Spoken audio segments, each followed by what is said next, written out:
बातमी साताऱ्यामधून आहे। साताऱ्यातील चाफळच्या श्रीराम मंदिरामध्ये उबाटाचे रामरक्षा पठण आंदोलन करण्यात येत आहे। अयोध्येतील दानचोरी प्रकरणी उबाटा आक्रमक झाली आहे। उबाटाचे जिल्हाध्यक्ष हर्षद कदम यांच्या नेतृत्वामध्ये कार्यकर्त्यांनी रामरक्षा पठण केलेलं आहे। अयोध्येतील राम मंदिर चोरी प्रकरणी आज उद्धव ठाकरे गटाकडून ठिकठिकाणी आंदोलन करण्यात येत आहे। सातारा जिल्ह्यातील चाफळ येथे जिल्हाध्यक्ष हर्षद कदम यांच्या नेतृत्वाखाली हे आंदोलन करण्यात येत आहे। काय सांगाल, आज आपण राम पठण यासाठी आंदोलन करत आहात?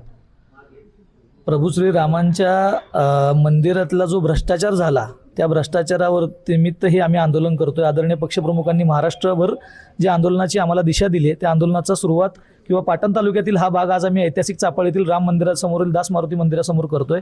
ज्या प्रभू श्री रामांच्या आशीर्वादावरती किंवा त्या मंदिराच्या आंदोलनाभोवती जी भारतीय जनता पार्टीचा पक्ष उभा राहिला, सत्तेत आला आणि त्या सत्तेसोबत आज एनडीए मध्ये असणारा शिंदे गट असेल, राष्ट्रवादी अजित पवार गट असेल, सगळेच पक्ष असतील, आज जी सत्ता भोगतात याच्यावरती कुणी अवाक्षर बोलायला तयार नाही। देशात कोण बोलायला तयार नाही, याच्यावरती बोलतात फक्त आमचे पक्षप्रमुख व बाळासाहेबांचा ढाण्या वाघ आदरणीय उद्धव साहेब याच्यावरती बोलतात। त्या आंदोलन आम्ही घेतोय, लोकांमध्ये जागृती करतोय की यांना भस्मासूर भ्रष्टाचाराचा इतका मोठा झालाय की देवाचे पैसे सुद्धा आता हे सोडायला तयार नाहीत। लोकांना तर देशाला देशोधडीला लावलंच, पण आता देवांना सुद्धा यांच्यापासून वंचित राहता आलं नाही। ज्या देवाच्या म्हणजे कृतज्ञता इतकी मोठी की ज्या देवाच्या नावावर तुम्ही मोठे झालात तिथंच तुम्ही आता त्या देवाचे पैसे चोरले, म्हणून त्याच्यासाठी आम्ही ऐतिहासिक या चाफळचं राम मंदिर त्या निमित्ताने निवडलेलं।